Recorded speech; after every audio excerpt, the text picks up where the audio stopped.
just really not what I want. I have a look here, another puncture. That's 2 punctures, 2 days. Problem is, I am out. There's no shade at all. Don't know about this wind on this mic. So I'm waiting for this train now to move. And there's some trees not far. Now I don't know whether I'm going to be able to push it with the engine running to some shade, whether I'm just going to have to change it here in the middle of the sun. It's not what I want to do. I need this train to move though. Oh, not good. Not happy chap. Should have tarmacked it. That wouldn't have happened. 2 in 2 days. Urgh. Okay, I'm crouched here behind my bike to try and get out of the wind because I haven't got the microphones out. Anyway, that was the offending article. The only saving grace being out here in the wide open under this 105 degrees, I think it is today, is the wind. The wind's kind of kept me a little bit cool. So it's taken me 50 minutes to get the bike propped up. Well, camera keeps shutting down and that's due to the heat. So yeah, it took me an hour or 45 minutes to an hour to get it all sorted. Bit behind now, a long way behind the distance, so I think I'm going to have to smash a bit of tarmac because I've still got 500 miles to go to get to my destination tomorrow evening. Yeah, I'm thirsty. So as it's my birthday, I had a bit of a late start. I got myself a little hotel last night, which was actually needed. But this morning, come out and I've got endless miles of straight dirt tracks. Had a sandy section, which was really quite tricky on this overloaded bike. Normally sand doesn't really bother me, except these locusts are bothering me. But anyway, I hope to get to Trinidad later. If I don't, maybe another night wild camping if I can find anywhere. The nice thing today is the wind has died down. The last few days the wind has been so strong, I've been literally riding sideways. And today I can actually stand here without getting blown away. Happy birthday to me.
Just entered New Mexico.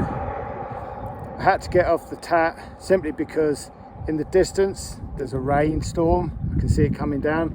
There's another one off to my left. The rear tyre's nearly dead. I didn't really want to be caught out in what looks like a horrible storm, but also in the distance the first piece of high ground I've seen in about 500 or 600 miles.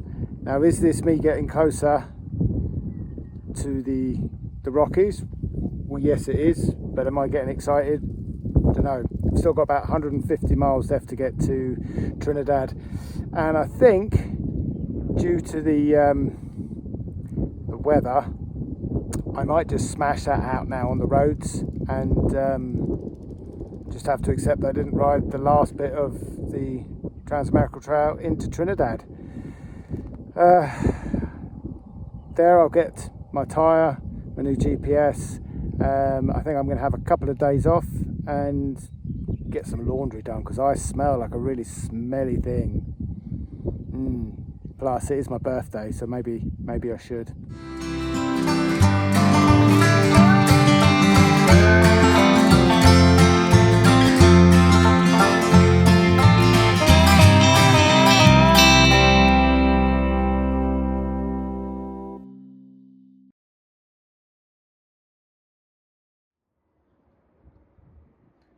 I better tell you about this steam train behind me. It was produced in 1906 for the Trinidad Railway Company, and it was in service until 1963, hauling cattle and coal and other agricultural products. It's on the sign over there, so what I'll do is I'll film the sign so that you can see what I'm seeing. Well, it's the day I've left Trinidad. It's now the next stage of this journey. So I've got across the big, vast, open plains of Kansas and Oklahoma. And as you can see in the background, I've got some high ground. This is where it begins to change. I think I'm now at 5,800 foot. Whereas a lot of Oklahoma and that was 500-600 foot at the most. I think at low points it was about 70 or 80 feet above sea level. So after the debacle of the parcel not arriving yesterday as it was meant to, that's now been returned to the sender in Maryland. So now I'm still faffing about with my GPS, which is not working very well. And I'm making my way north now to Montana. I've been kind of forced to make that decision to go there and collect it rather than fighting with a broken GPS.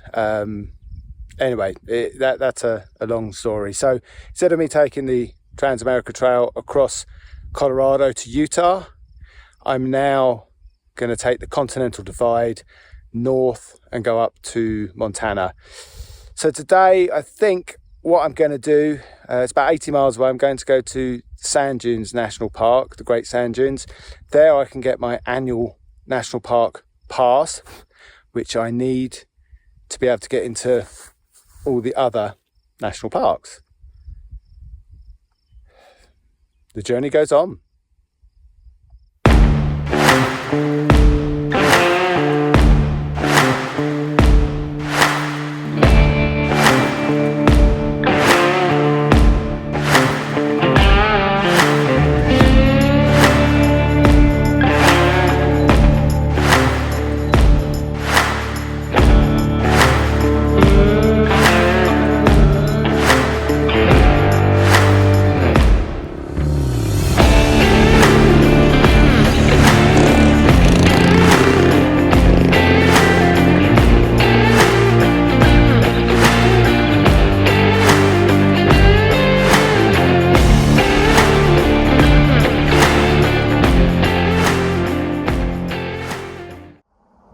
So I've come out to the Great Sand Dunes National Park out here in Colorado.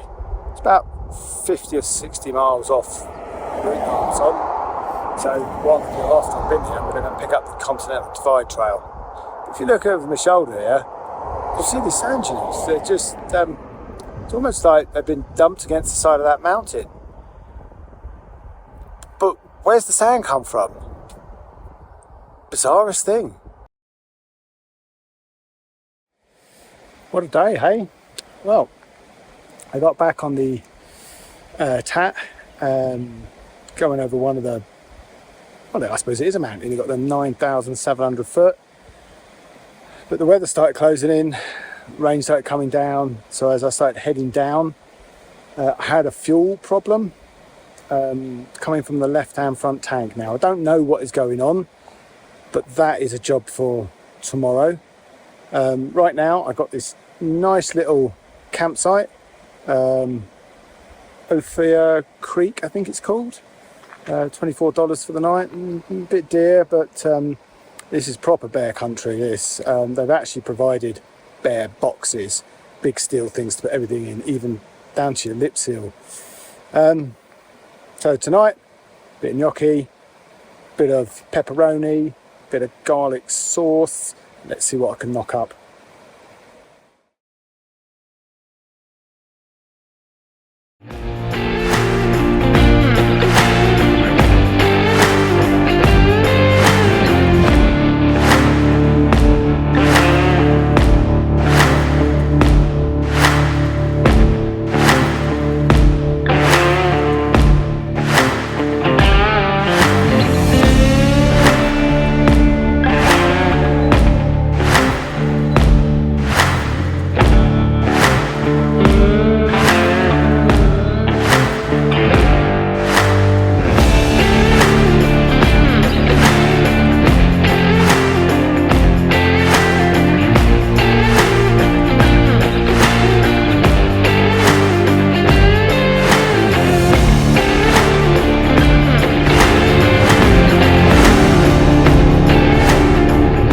Long day.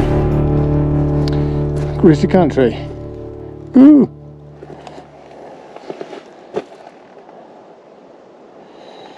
Oh, lots of things to read here. Well, what a few days it's been. Well, since my package from ADV Tim had been returned to him in Maryland, we've arranged for me to go from the bottom of Colorado up to the top of Montana to meet him at his place where he's going for his holiday and get the tablet from him there. So I made a beeline 2 days ago for Yellowstone Park, and it was 750 miles. Yesterday I smashed out 400 odd, and today 200 and something. Get off mosquito, 200 and something. Must admit, I was dreading it. I used all the small roads up through the Rockies. Wow, what can I say? The most unbelievable, beautiful landscape, terrain, views. There was one particular one after a town called Rawlins before Rivington. I think it was on the Colorado 83. I'd have to check that. But when I came over the brow of this, well, I'll say hill, I'm 8,000 feet up, so it's mountains. The view of the gorge, or canyon, should I say, next to me, nothing prepared me for that. And I was just in awe. A million photo opportunities. I couldn't stop and take them. There was just so many. The downside was the wind. I was riding about a 15-degree angle, but with my head like that, so the wind hit me there because I thought it was going to rip my head off. And when you're doing 70 miles in a straight line and the wind is against you like that, yeah, it was painful. But anyway, I've got up here to Cody, which is about half an hour's ride from Yellowstone. So tomorrow, I think Charlie's not far from me actually. He's about 200 miles away from me now. We're going to meet up and do Yellowstone Park. And then I'm going to have to make my way up to Montana. I'll do the Glacier Park up there, but I'm going to get my new GPS system sorted. Yeah, get my new GPS system sorted, send my one back to the UK to be replaced, and start doing some of the national parks before I venture up to Canada in the mid to end of July. I'm in this campsite, as I say, it's about half an hour from Yellowstone Park, but this is my first time in grizzly country, and the sign when I came in shows you how to tell the difference between a grizzly and a brown bear. And the camp host, on his belt he had a can of bear spray, which was like not filling me with a lot of confidence about being out here on the Todd. I have got bear box here, So everything's gone in there, toiletries, lip seal, basically anything that goes in your mouth or on your skin is in the bear box. I've got a river running along next to us, and as you can see behind me, got some of the mountains. It's just idyllic. Temperature is different here. I think we're about 5,500 feet up. So the warmer stuff that I'm carrying with me, I have been wearing. On that ride across the Continental Divide, there was a stage I had a base layer on, I had a waterproof jacket on. Yeah, so this is my first night in grizzly country.